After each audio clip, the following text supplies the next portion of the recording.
Hello hi नमस्ते everyone, this is your educator Apurva. और आज इस वीडियो में हम स्टार्ट करने वाले हैं 2023 के इनहेरिटेंस बायोलॉजी के क्वेश्चंस। चलिए क्वेश्चन को देख लेते हैं। अगर आपको ये सीरीज अच्छी लग रही है, आपको इससे हेल्प हो रही है, तो प्लीज चैनल को सब्सक्राइब करना ना भूलें। क्वेश्चन को देख लेते हैं। ऐसा सेम क्वेश्चन मैंने 2024 में भी आपको कैसे सॉल्व करना है ये बताया है। अगर आपने वो वीडियो नहीं देखा है तो प्लीज जाकर वो वीडियो देखिए। इस टाइप के क्वेश्चन जो है वो बहुत बार इनहेरिटेंस बायोलॉजी में पूछे जाते हैं और इट्स वेरी सिंपल क्वेश्चन। एक बार क्वेश्चन को पढ़ लेते हैं। The phages are collected from the infected E coli donor strain of genotype serine plus glycine plus and leucine plus are used to transduce a recipient of genotype serine minus glycine minus and leucine minus. The treated recipient population is plated on the minimal media, supplemented with the leucine and serine. So many colonies are grown. Which of the following combination of genotype is appropriate for colony that has grown? So यहाँ पे हमें donor का कौन सा strain है वो दिया गया है, रेसिपिएंट का दिया गया है, और प्लेट जो मिनिमल मीडिया की वो प्लेट है उसमें कौन से अमाइनो एसिड दे दिए गए हैं, ये क्वेश्चन में दिया है, that is leucine and serine. इस क्वेश्चन को सॉल्व करने का एक तरीका मैंने आपको ये बताया था कि प्लेट में जो अमाइनो एसिड दे दिए गए हैं उनको छोड़कर जो अमाइनो एसिड रह गया है वो स्ट्रेन में प्लस होना चाहिए। तो वो अगर है तो वो पर्टिकुलर बैक्टीरिया जो है वो प्लेट पे ग्रो होगा। एक बार मैं क्वेश्चन को आपको समझा देती हूँ what is exactly the question says. यहाँ पे हमें डोनर का स्ट्रेन दिया गया है, that is serine plus glycine plus और ल्यूसिन प्लस। लाइन इंडिकेट ये करता है कि ये जो बैक्टीरिया है वो सीरीन बना सकता है, ग्लाइसिन बना सकता है और ल्यूसिन भी बना सकता है। रेसिपिएंट का अगर हम स्ट्रेन देखें तो that is serine minus glycine minus और ल्यूसिन माइनस, मतलब ये अमाइनो एसिड नहीं बना सकते। अब हमें ये दे दिया गया है कि हमारा जो मिनिमल मीडिया है उस मिनिमल मीडिया पे हमने ल्यूसिन और सीरीन को क्या किया है, ऐड किया है। मतलब हमें अब प्लेट पे जो बैक्टीरिया ग्रो हुए मिलेंगे उनका स्ट्रेन क्या होगा, ऐसा सिंपल क्वेश्चन यहाँ पे पूछा है। बैक्टीरिया को अगर ग्रो होना है तो उनको जो अमाइनो एसिड बनाने की जरूरत है वो पर्टिकुलरली है ग्लाइसिन, क्योंकि ऑलरेडी हमने उनको ल्यूसिन और सीरीन प्रोवाइड कर दिया है। They don't want to make leucine and serine, they only want to make इस ग्लाइसिन अगर उनको उस प्लेट पे ग्रो होना है तो। सो ग्लाइसिन को बनाने के लिए उनके स्ट्रेन में ग्लाइसिन प्लस होना जरूरी है, तभी वो ग्लाइसिन बना सकते हैं। सो अगर हम यहाँ पे देखें सो सीरीन और ल्यूसिन जो है वो मिनिमल मीडिया पे प्रेजेंट है, ग्लाइसिन एब्सेंट है। So only cell that acquired a glycine plus gene can grow on the minimal media. So only glycine plus transduces are survive in the minimal media. So अगर option में देखें सो यहाँ पे पहला option देखें तो यहाँ पे ग्लाइसिन माइनस है, बाकी सीरीन और ल्यूसिन देखने की जरूरत नहीं है, सिर्फ ग्लाइसिन को देखना जरूरी है। अगर बाकी चीजें प्लस भी हो माइनस भी हो तो भी कोई फर्क नहीं पड़ेगा। अगर सेकेंड ऑप्शन में देखें सो फर्स्ट में प्लस है लेकिन सेकेंड और थर्ड माइनस है तो ये भी नहीं चलेगी। थर्ड ऑप्शन अगर हम देखें तो यहाँ पे तीनों स्ट्रेन में ग्लाइसिन प्लस दे दिया गया है, इसलिए थर्ड ऑप्शन के साथ हम जा सकते हैं। फोर्थ ऑप्शन में भी माइनस है, सो फोर्थ ऑप्शन भी नहीं होगा। सो इसीलिए इस पर्टिकुलर क्वेश्चन का जो आंसर है that is nothing but the C, that is third option. So contain a glycine minus genotype so they cannot grow on the minimal media without glycine. Second भी नहीं हो सकता, थर्ड हो सकता है क्योंकि all genotype have a glycine plus, और fourth भी नहीं हो सकता। So in the transduction mapping the nutrients that is not supplemented in media selected for the corresponding wild type of allele. So here glycine is absent, तो select for glycine plus only. So सिर्फ glycine plus को हमें select करना है, इसलिए इस particular question का answer है that is nothing but the C. I hope you got this question. Let's move forward. Which of the following statement about the crossing over is true? So here is a greater possibility of crossing over occur between the two genes which is farther apart from the gene nearest to each other. There is a lesser probability for the crossing over to occur between the two genes which farther apart from the gene near to each other. Probability of crossing over between the two genes is inversely proportional to the distance between them, and maximum frequency of recombination that can result from crossing over between the linkage gene is 100%.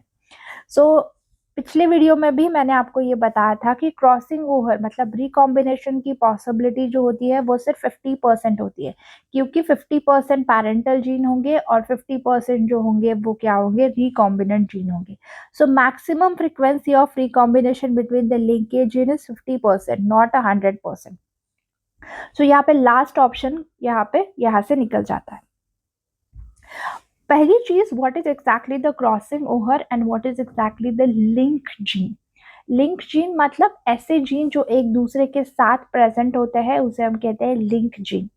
और अगर distance दो gene में जितना कम होगा उतना उनकी एक साथ जाने की प्रोबेबिलिटी मतलब लिंक्ड में जाने की प्रोबेबिलिटी ज्यादा होती है. क्रॉसिंग ओवर मतलब रिकॉम्बिनेशन होने की प्रोबेबिलिटी कब होगी, जब वो दो जीन्स जो है वो थोड़े डिस्टेंस पे प्रेजेंट हो. जितने ज्यादा डिस्टेंस पे होंगे उतनी ज्यादा रिकॉम्बिनेशन होने की प्रोबेबिलिटी उनकी होती है. So probability of crossing over between the two gene is directly proportional to the distance between them. जितना ज्यादा डिस्टेंस उतना ज्यादा रिकॉम्बिनेशन. सो फादर डिस्टेंस होंगे तो it's a high probability of crossing over. Near distance होंगे, close होंगे, there is a lower probability of crossing over. Similarly अगर हम 1% रिकॉम्बिनेशन फ्रिक्वेंसी ले रहे हैं तो उनका वो दो जीन का जो डिस्टेंस है वो होगा 1 सेंटीमॉर्गन. सो मैक्सिमम प्रोबेबिलिटी होगी रिकॉम्बिनेशन की between the to link gene is a 50%. मतलब अगर इन दो जीन में अगर 70 सेंटीमॉर्गन भी डिस्टेंस होगा या फिर 80 भी होगा तभी हम ये कहेंगे कि ये दोनों की रिकॉम्बिनेशन होने की प्रोबेबिलिटी 50% है, ना कि 70%, क्योंकि मैक्सिमम 50% रिकॉम्बिनेशन ही होता है. So crossing over occur between the prophase 1 of meiosis, that is Pachutine phase. Greater the distance between the chain, higher the chances of crossing over. Recombination frequency can never exceed the 50% of the two linkage gene. सो इसीलिए इस particular question का answer अगर हम देखें, so that is the first, there is a greater probability of crossing over between the two genes that farther apart from the gene near to each other. अगर वो ज्यादा distance पे होंगे तो ज्यादा क्रॉसिंग ओवर होने की चांसेस है. सेकेंड ऑप्शन जो है वो फर्स्ट के बिल्कुल अपोजिट दिया है कि प्रोबेबिलिटी जो है क्रॉसिंग ओवर की बिटवीन द टू जीन्स जो है वो कम होती है अगर वो ज़्यादा डिस्टेंस पे होती है. सो this is the wrong option. And जो थर्ड ऑप्शन दिया है वो दिया है इनवर्सली प्रोपोर्शनल. सो नो, ये डायरेक्टली प्रोपोर्शनल होता है, it is directly proportional not inversely proportional. So crossing over और जो डिस्टेंस है वो डायरेक्टली प्रोपोर्शनल होता है. जितना ज़्यादा डिस्टेंस उतनी ज़्यादा क्रॉसिंग होने की प्रोबेबिलिटी. सो इसीलिए इस पर्टिकुलर क्वेश्चन का जो आंसर है that is nothing but the first. I hope you got this question. Let move forward. So अगला क्वेश्चन जो है वो that is related to the DNA mutation. So DNA mutation ये टॉपिक मॉलिक्यूलर में आता है और यहाँ पर भी आता है.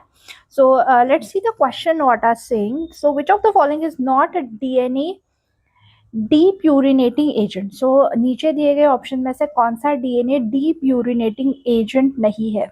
में दिया है ethyl ethane sulphonate, nitrous guanidine, dimethyl nitrosamine, methyl ethyl sulphonate.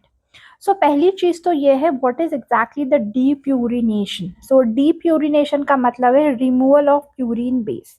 सो इनमें से कौन सा ऐसा केमिकल है जो डीप्यूरिनेट करता है, मतलब प्यूरिन को हटाता है.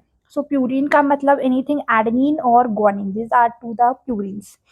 सो दिस इज द डीएनए जो नॉर्मल डीएनए है. डीप्यूरिनेटिंग एजेंट क्या करेगा, जो एपी साइट है मतलब डीप्यूरिनेटिंग साइट और अप्यूरिनेटिंग साइट जनरेट करेगा, वहां से प्यूरिन्स को हटाएगा, मतलब एनिन और ग्वानिन ये दोनों को हटाएगा, डीप्यूरिनेट करेगा डीएनए को. So result that leads to the mutation, chromosomal breakage and genetic instability.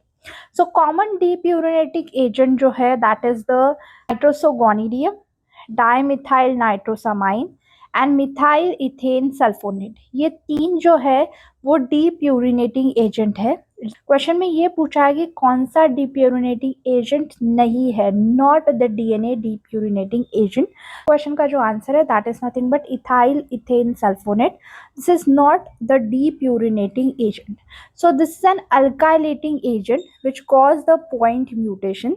So ethyl ethane sulphonate जो है वो अल्काइलेटिंग एजेंट है, वो क्या करता है, पॉइंट म्यूटेशन को कॉज करता है। It is not a depurinating agent. So ethyl methyl sulphonate जो है that is create a point mutation in the DNA which leads to the transition. So इसीलिए दिस पर्टिकुलर क्वेश्चन का answer अगर हम देखें that is nothing but the A, ethyl ethane sulfonate.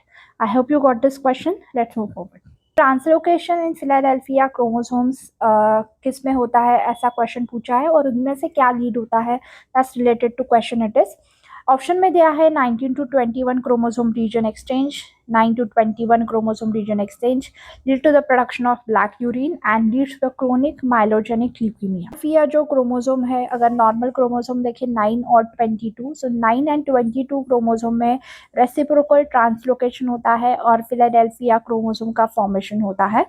That with the ABL gene जो है that present in 9 number of chromosome and 22 chromosome पे जो है वो BCR जीन प्रेजेंट होता है। ट्रांसलोकेशन होने के कारण that lead to the formation of BCR ABL fusion gene and they will be lead to the continuous thyroid kinase activity. So that leads to the continuous tyrosine kinase activity. So tyrosine kinase activity continue होने के कारण that leads to the uncontrolled cell proliferation, मतलब cell जो है वो uncontrolled grow होगी और that leads to the chronic myelogenous leukemia जिसे हम CML कहते हैं. So Philadelphia chromosome or translocation between the 9 and 22 leads to the chronic myelogenic leukemia. So अगर हम फोर्थ ऑप्शन देखें, so this is the answer of this particular question. So 19 और 22 chromosome में exchange नहीं होता in relation to the Philadelphia chromosome, 9 and 21 में भी नहीं होता. Back urine are seen in alkaptonuria, not in the case of Philadelphia chromosome. Philadelphia chromosomes के कारण that lead to the chronic myelogenous leukaemia. So this is the answer of this particular question, that is the D. We have completed all the questions coming in the inheritance biology in 2023. I hope you understand all the questions. If you have any query regarding any question, you can ask me in the comment box, and please don't forget to subscribe my channel. Thank you so much for watching this video, guys. All the best and keep learning. Bye bye.